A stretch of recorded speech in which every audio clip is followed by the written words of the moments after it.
Bonjour à tous et bienvenue dans cette nouvelle vidéo. Aujourd'hui on va vous faire un petit update lecture sur mes dernières lectures de 2021. Alors on va commencer par le journal de ma disparition de Camilla Greb publié chez Le Livre de Poche. Alors il s'agit du deuxième tome de la série de Camilla Greb. Ce sont des thrillers nordiques qui se passent en Suède et là on va suivre Malin qui est une inspectrice et qui va devoir retourner sur le village de son enfance en fait pour découvrir en fait ce qui s'est passé par rapport à un nouveau meurtre mais qui est peut-être lié à celui dont elle avait été témoin quelques années auparavant. Et en plus de ça elle retrouve sa collègue dans les bois complètement désorientée qui se rappelle plus de ce qui s'est passé, mais il s'est passé quelque chose de grave.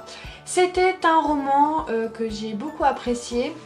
Ce qui m'a beaucoup étonnée, je m'y attendais pas, c'est qu'on suit pas les mêmes inspecteurs que dans le premier roman. Enfin, on les suit pas. Celle qui est retrouvée en fait dans la neige, c'est celle qui nous a accompagnés dans ce premier roman, donc Un cri sous la glace. Et là on va surtout suivre Malin dans son enquête en fait. Et du coup c'est vrai que c'était un petit peu déconcertant et en même temps j'ai trouvé ça vachement cool qu'elle change de personnages principaux pour faire une espèce de fil rouge tout en même temps adaptant et innovant. Donc j'ai trouvé ça vraiment cool. Après, que dire de plus, c'était un bon thriller, il était efficace, les personnages étaient touchants, j'ai pas vu venir la fin, c'était vraiment sympathique. L'enquête était bien, elle m'a surprise à certains points où je m'étais là, ils ont vraiment fait ça? Oui, ils ont vraiment fait ça. Voilà, c'est une série que j'apprécie. J'aime bien l'ambiance glaciale qui se retrouve dans tous ces polars nordiques. C'est une série que je vais continuer, c'est une autrice dont la plume me plaît beaucoup. Et je crois que j'ai rien de plus à dire sur ça, c'était vraiment une bonne lecture. Ensuite, comme romance de Noël, j'ai choisi La romance presque parfaite d'une accro à Noël de Laura S. Wilde et c'est publié chez Hugo Roman. Petit bonbon de Noël. J'avais pas envie de lire beaucoup de romances de Noël parce que si vous m'avez suivi sur Instagram, j'ai précisé que je regardais beaucoup de téléfilms de Noël. C'est mon petit bonbon, mon petit chocolat chaud avec les marshmallows sur le dessus là. Pendant le mois de décembre et une partie du mois de novembre, j'adore regarder les téléfilms de Noël. Dans une autre époque, à un autre moment de l'année, les mêmes choses sans Noël, je trouverais ça kitsch. Mais pendant Noël, j'adore ça, c'est ma petite Madeleine de Proust et j'avais pas envie de faire une indigestion. Du coup, je n'ai lu qu'une seule romance de Noël parce que sinon j'avais vraiment entre les lectures et les téléfilms, ça allait être un peu trop. Et donc j'ai vu ce livre tourner pas mal sur la toile. Rien d'exceptionnel, mais c'est typiquement un téléfilm de Noël. Voilà, j'ai retrouvé tous les codes, c'était coloré, c'était sucré, c'était plein de bons sentiments, plein d'amour, les mêmes, on va dire, rebondissements que dans tous les téléfilms de Noël. Mais c'est pas grave, parce que c'est ce qu'on lui demande en fait à ça. Quelqu'un qui veut lire une romance de Noël, il n'a pas envie de lire de l'action avec de la bagarre, non, il a envie d'amour, de trucs clichés et voilà, mais c'est pas grave parce que c'est ce qu'on veut dans ce genre de roman. Donc moi j'ai pris un grand plaisir à lire ce livre. Le personnage de Zoé m'a beaucoup fait penser à moi dans le sens où elle est vraiment folle de Noël et je me suis un petit peu retrouvée là-dedans. Enfin voilà, c'était très sympa, c'était un bon livre de Noël. Il ne me restera pas gravé dans la mémoire, soyons honnêtes, hein. Mais pour passer les fêtes, j'ai trouvé que c'était idéal. Et en plus, à chaque chapitre, l'autrice mettait une chanson de Noël et du coup je les chantais un petit peu et c'est exactement les chansons de ma playlist. Donc du coup, j'étais à fond. Voilà, c'était un très bon moment de lecture. Suite à ça, et là je vais vous en parler un peu plus longuement, j'ai lu L'Empire Ultime, Fils des Brumes, tome 1 de Brandon Sanderson, publié chez Le Livre de Poche Imaginaire. Et là, mon visage s'est transformé. J'ai adoré la plume et la construction du monde de Brandon Sanderson. C'est un génie, je vous le dis, vraiment il est très doué. Si vous cherchez de la fantasy adulte accessible, je vous conseille Brandon Sanderson. Parce que vraiment, pour être passé moi cette année, assez tôt d'ailleurs dans l'année, à de la fantasy adulte, presque adulte, mais voilà, enfin pour avoir changé un petit peu et m'être un petit peu éloigné du young adulte, je trouve que Brandon Sanderson, pourtant je l'ai lu à la fin de l'année, hein, mais c'est parfait pour faire la transition parce que à la fois son monde est dingue, vraiment il pense à tout, et en même temps c'est pas indigeste et c'est facile de lire ce livre, c'est très fluide, ce qui fait que pour les personnes qui sont un peu frileuses pour la fantasy adulte ou qui n'ont juste pas encore lu, je pense que ce serait un bon pont en fait entre les deux. Au-delà de ça, il y a vraiment une création de monde qui est dingue, le système de magie est ouf, en fait le système de magie c'est de l'allomancie et c'est le fait d'ingérer et de brûler des métaux dans son ventre pour avoir certains pouvoirs, et chaque métal donne un pouvoir bien particulier. Les personnes qui peuvent faire ça sont appelées les brumants. Et normalement, on ne peut brûler qu'un métal. Soit vous êtes un cognant, soit vous êtes un apaiseur, enfin voilà, il y a plein de pouvoirs, mais certaines personnes ont l'habilité de brûler tous les métaux, et on appelle ces personnes des fils des brumes, ou filles des brumes en ce qui concerne Vin, notre personnage principal, jeune fille, qui elle est une bâtarde d'un noble très important et d'une ska. Les ska en fait c'est le peuple qui est réduit en esclavage. Vous avez les ska et les nobles et normalement il n'y a que les nobles qui peuvent avoir accès à l'allomancie, mais elle vu qu'elle est bâtarde, ben, elle peut, et en plus elle est fille des brumes. Et elle va rencontrer Calcier qui lui aussi est un fils des brumes mais ska comme elle, et lui en fait c'est le parfait charmant badineur. Enfin, je l'aime beaucoup. J'ai fait un fancast sur Instagram, un réel, et clairement, si je devais mettre un acteur, je mettrais l'acteur de Mentaliste. Voilà, pour moi, c'est le même bagou, quoi. Et en fait, Calcier, lui, il cherche à faire une rébellion ska, et du coup, il va l'embrigader avec lui et toute sa bande pour essayer de renverser l'Empire Ultime. Parce qu'en fait, toute l'histoire de Fils des Brumes, c'est qu'est-ce qui se passe après que le méchant ait gagné. C'est ça en fait l'histoire de Fils des Brumes.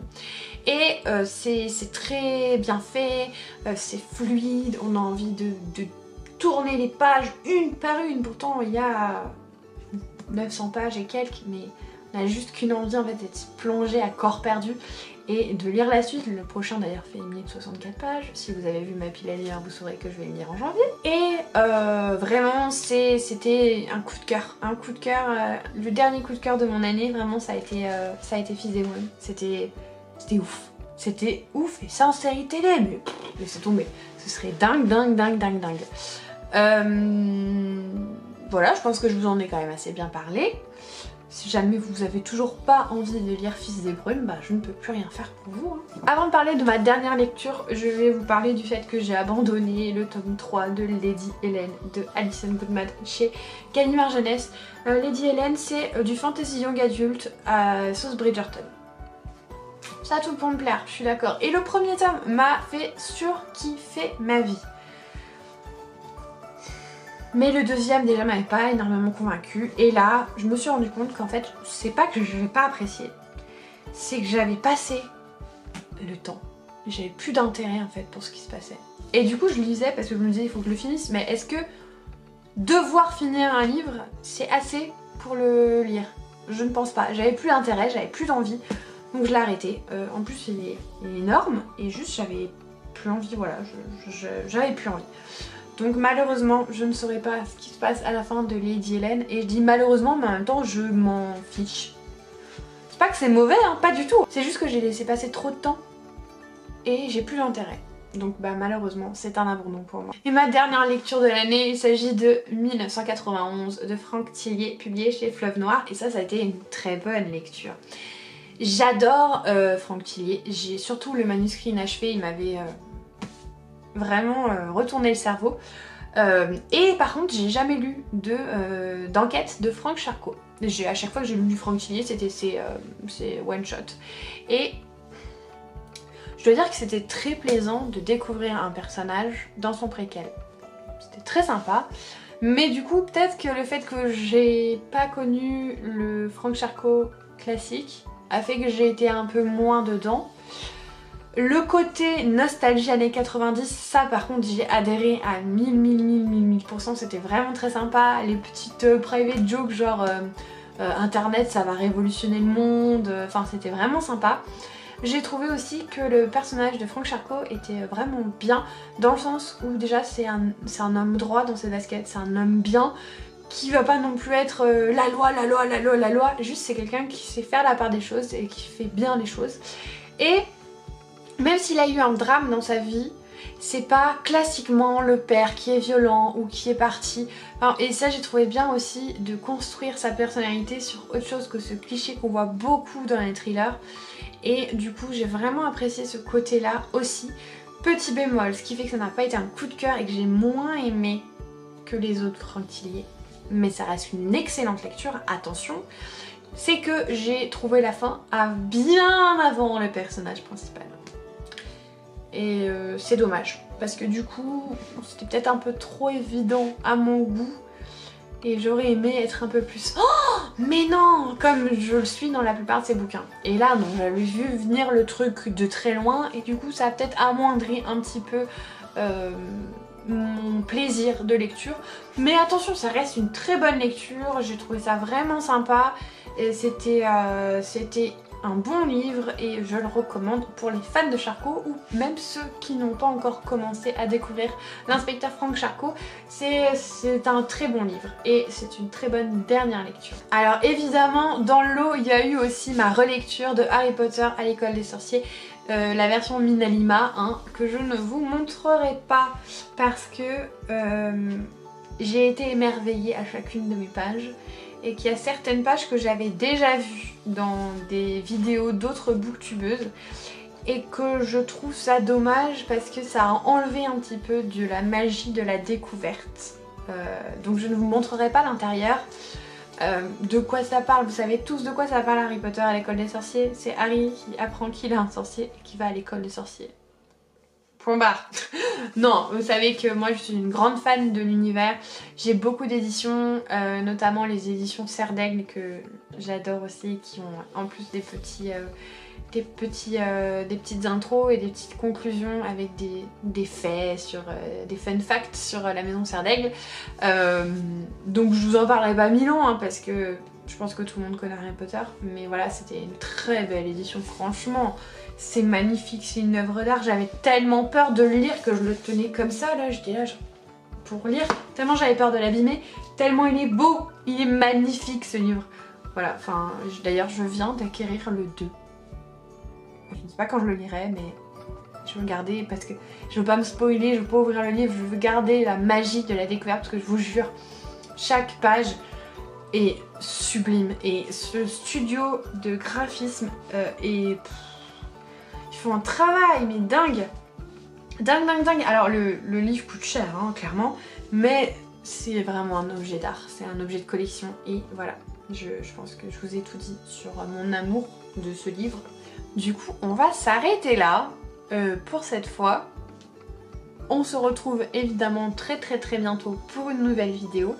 En attendant, dites-moi en commentaire s'il y a certains livres que je vous ai présentés que vous avez lus et que vous avez aimés. Du coup, vu qu'on est toujours en début d'année, je me permets de vous réadresser mes meilleurs vœux. Et surtout, je vous souhaite de faire de très bonnes lectures. Et comme d'habitude, je vous fais des bisous!